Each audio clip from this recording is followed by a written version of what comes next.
Muy buenos días, doctor Guillermo. En el día de hoy, junto a mis compañeros, le estaremos hablando acerca de los bienes públicos y los recursos comunes. Esto se encuentra en el capítulo 11 de Mankey, denominado Principios de la Economía. Los temas que trataremos junto a mis compañeros son la economía del bienestar, fallas del mercado, diferentes tipos de bienes, bienes públicos, el problema del parásito, bienes públicos importantes, recursos comunes importantes y la importancia de los derechos de propiedad. Antes de abarcar el tema, quisimos primero darle una introducción, pues este tema nos va a permitir analizar de manera crítica no solo la economía, sino la importancia y la influencia que éste tiene en nuestra sociedad, hablando desde un núcleo máximo hasta un núcleo mínimo que se reduce a la familia. Así como también vamos a poder notar la relevancia que ha venido adquiriendo la economía en los últimos años y podremos plantear una pregunta crítica que nos va a llevar a analizar mucho más nuestra cotidianidad. Lo que necesitamos es una economía o una economía de bienestar. Me presento, mi nombre es Valentina Machado Salgado y en este día les voy a hablar un poco acerca de qué es la economía del bienestar, qué es eso que solemos escuchar. Pues aquí vamos a hablar sobre su concepto.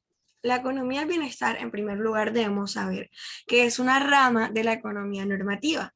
Esta se encarga de estudiar la forma óptima de la organización económica con el fin de escoger el sistema económico que más conmueva no solo el desarrollo humano, sino también el desarrollo del ser. En la economía del bienestar tradicional se resaltan tres grandes economistas: Alfredo Marshall, Wilfredo Pareto y Arthur Pick. Estos llegan a la conclusión de que para poder analizar de manera óptima la economía del bienestar se necesitan tener en cuenta dos aspectos fundamentales. Estos aspectos son tanto la eficiencia como la equidad. Cuando hablamos de eficiencia, lo estamos viendo desde un óptimo económico, en el cual no se puede beneficiar a un individuo sin empeorar la situación de los otros. Mientras que en el punto de vista económico, es decir, social, hablando de la equidad, no podemos redistribuir las riquezas y la renta en cierto individuo, en cierta cantidad de individuos, sin reducir el bienestar social. Esta es una forma de entender la economía del bienestar. Viéndolo desde un punto de vista más económico, también se puede observar como ese punto de equilibrio entre la ley de la oferta y la ley de la demanda, así como también lo podemos ver como un sistema que tiene una mirada hacia el bienestar social, que trae consigo una eficiencia económica.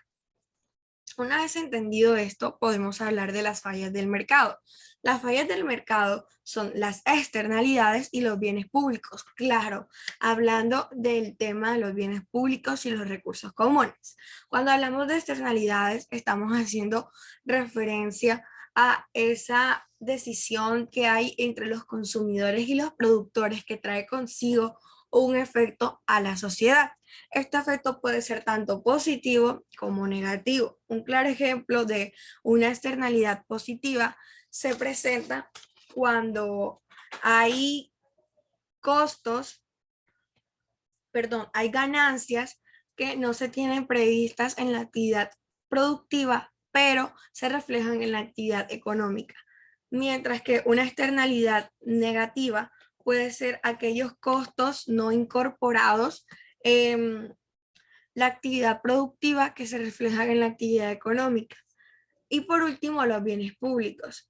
Este es un tema muy interesante porque los bienes públicos carecen de unas características: la exclusión y la rivalidad, las cuales conforman las características de los bienes en general.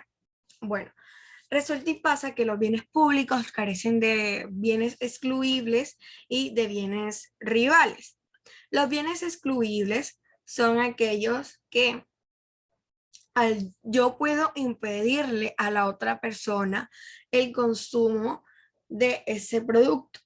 Un ejemplo puede ser una manzana. Hablemos de las manzanas que ya vienen procesadas, no de las que sacamos como tal, las traemos de la materia prima.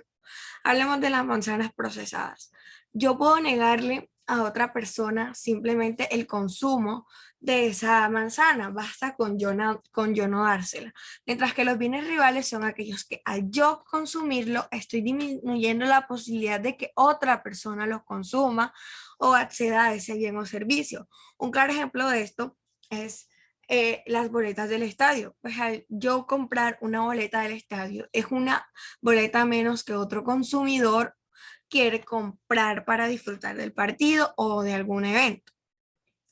Entonces, los bienes públicos carecen de estas características y al carecer de ellas se ve necesaria la intervención del Estado porque existe un problema con el parásito que ya lo vamos a ver más adelante, que influye mucho en este tema. Por eso es necesaria la intervención del Estado. Ahora hablemos sobre la división de los bienes. Los bienes están divididos en bienes privados, bienes públicos, recursos comunes y monopolios naturales. Cuando hablamos de un bien privado, estamos hablando de un bien que es tanto excluible como rival, es decir, tienen las dos características antes mencionadas. Esto debido a que yo simplemente puedo negarle el helado a otra persona, basta con no dárselo, y al yo consumirlo estoy impidiendo que otro individuo consuma ese mismo helado. Mientras que los bienes públicos son lo contrario a los bienes privados, pues estos no son ni excluibles ni son rivales. Un claro ejemplo de esto es la defensa nacional. Pues yo simplemente no puedo negarle a otra persona el uso de este servicio, así como tampoco con mi uso estoy disminuyendo la probabilidad de que otra persona haga uso de este. Mientras que los recursos comunes son rivales, pero no excluidos. Un ejemplo perfecto de esto son los peces del océano, porque yo puedo pescar un pez y con eso estoy disminuyendo o negándole a otra persona que pesque ese mismo pez, pero yo no puedo negarle a otra persona que pesque otro pez del mar.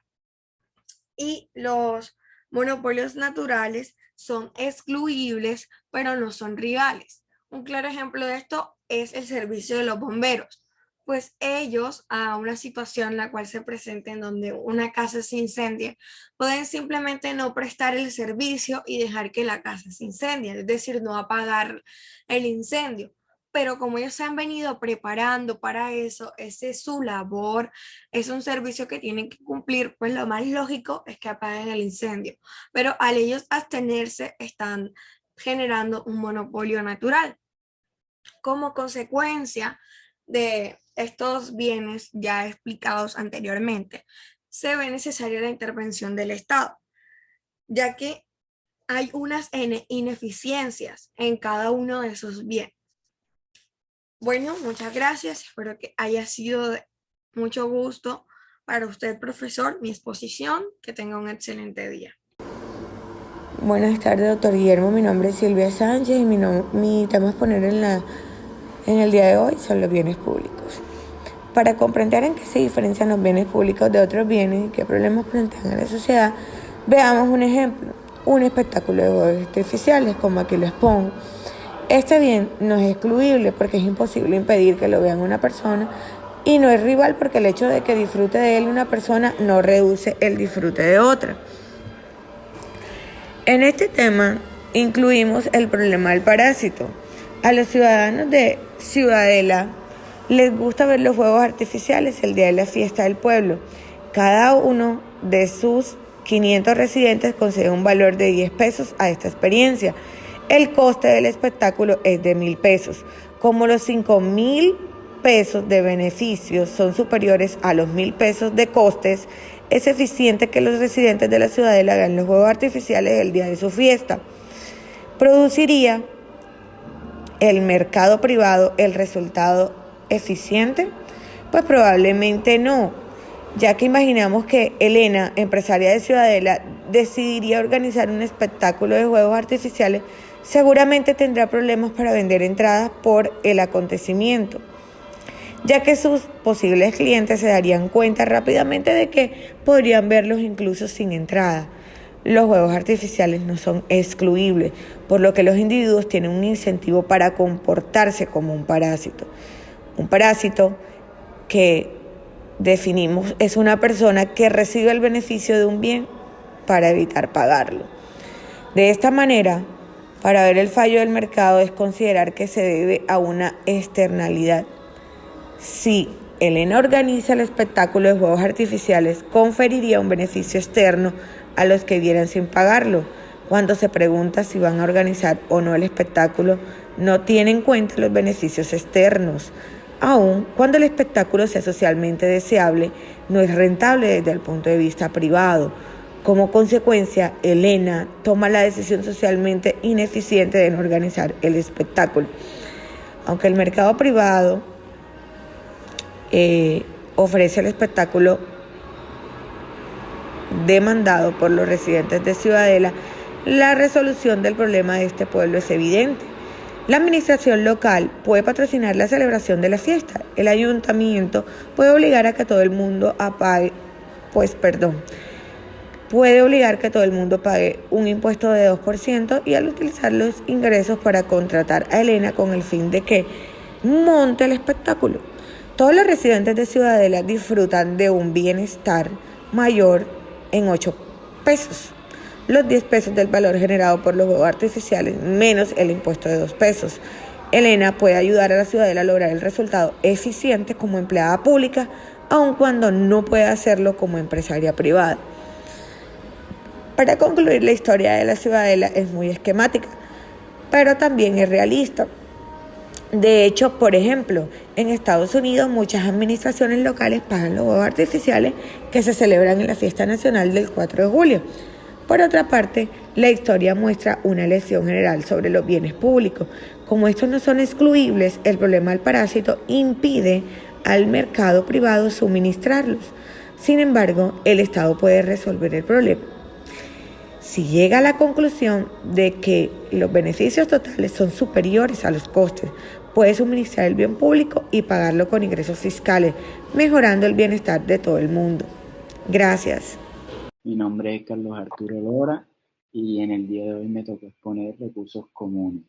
Los recursos comunes son aquellos sistemas naturales o culturales que son producidos y transmitidos o heredados por la sociedad. Entre los principales bienes comunes de la tierra podemos mencionar bosques, suelo, agua. Cada uno de estos son bienes que son demasiadamente importantes por la función que cumplen dentro del medio natural. Estos tienen externalidades positivas y negativas. Estos pueden ser utilizados por cualquier persona de la sociedad. Estos bienes comunes tienen que tener un ente de control porque son renovables y algunos son no renovables. Lo dejo con mi compañero Jorge Gómez. Por favor, la diapositiva.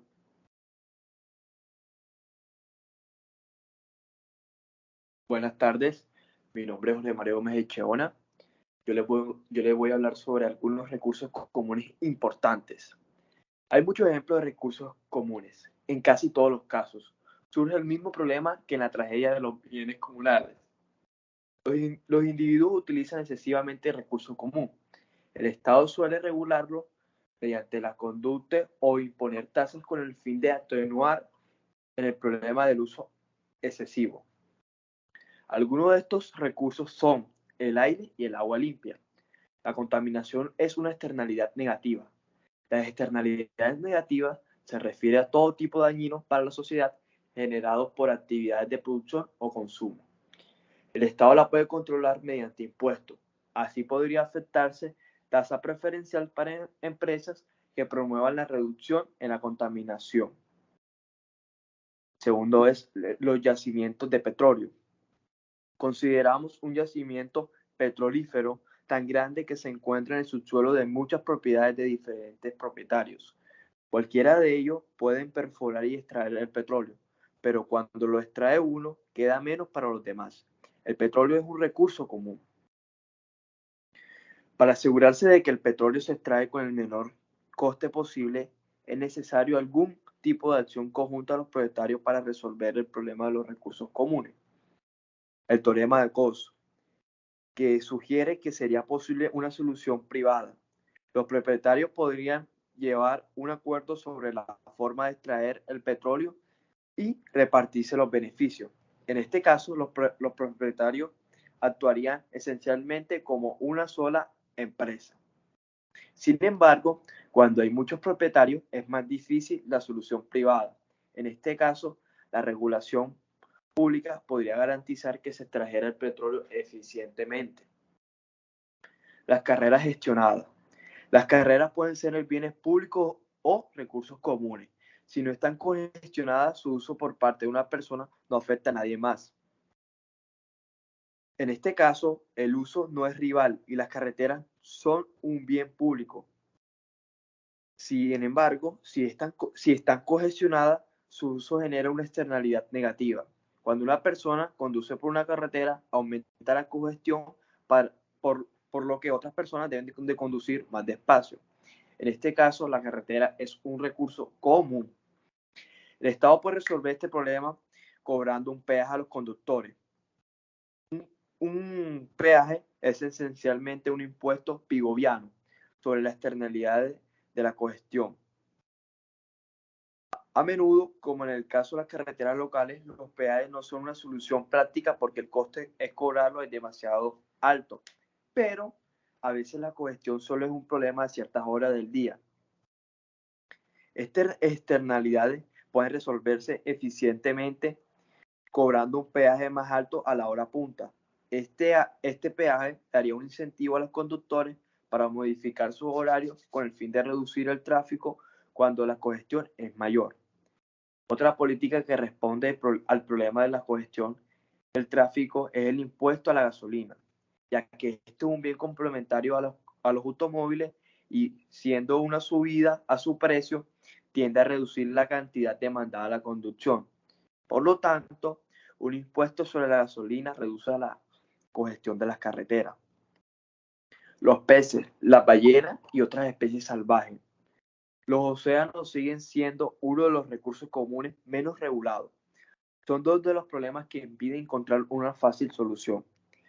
En el primer lugar, muchos países tienen acceso a ellos, por lo que cualquier solución requeriría una cooperación internacional de países que tienen valores diferentes. En el segundo lugar, como los océanos son tan inmensos, es difícil velar por el cumplimiento de los acuerdos. Como consecuencia, los derechos de pesca han sido frecuentemente un motivo de tensiones internacionales entre países que normalmente eran amigos. Algunos países existen algunas leyes que aspiran a proteger la vida salvaje. Por ejemplo, el Estado cobra por licencias de pesca, caza y restringe la duración de las temporadas en que se puede pescar y cazar. Los pescadores a menudo tienen que devolver el agua a los peces más pequeños y los cazadores solo pueden matar un reducido número de animales. Estas leyes reducen el uso de un recurso común y ayudan a mantener la población animal. Muchas gracias.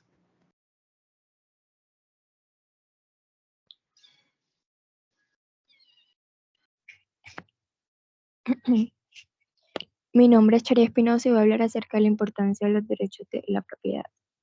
En este capítulo, al igual que en el anterior, hemos visto que hay algunos bienes que el mercado no suministra como es debido. Los mercados no nos garantizan que el aire que respiramos está limpio o que nuestro país es defendido de los agresores extranjeros. Las sociedades normalmente suelen recurrir al Estado para proteger el medio ambiente o suministrar defensa nacional. Aunque los problemas que hemos podido analizar a lo largo de estos capítulos suelen surgir en muchos mercados diferentes, comparten un mismo tema en común. En todos los casos, el mercado no asigna los recursos de una manera eficiente, porque los derechos de propiedad no están establecidos perfectamente. Es decir, que un artículo de valor no tiene un propietario que posea la autoridad legal necesaria para controlarlo. Cuando la ausencia de derechos de propiedad provoca un fallo en el mercado, el Estado puede encargarse de resolver el problema.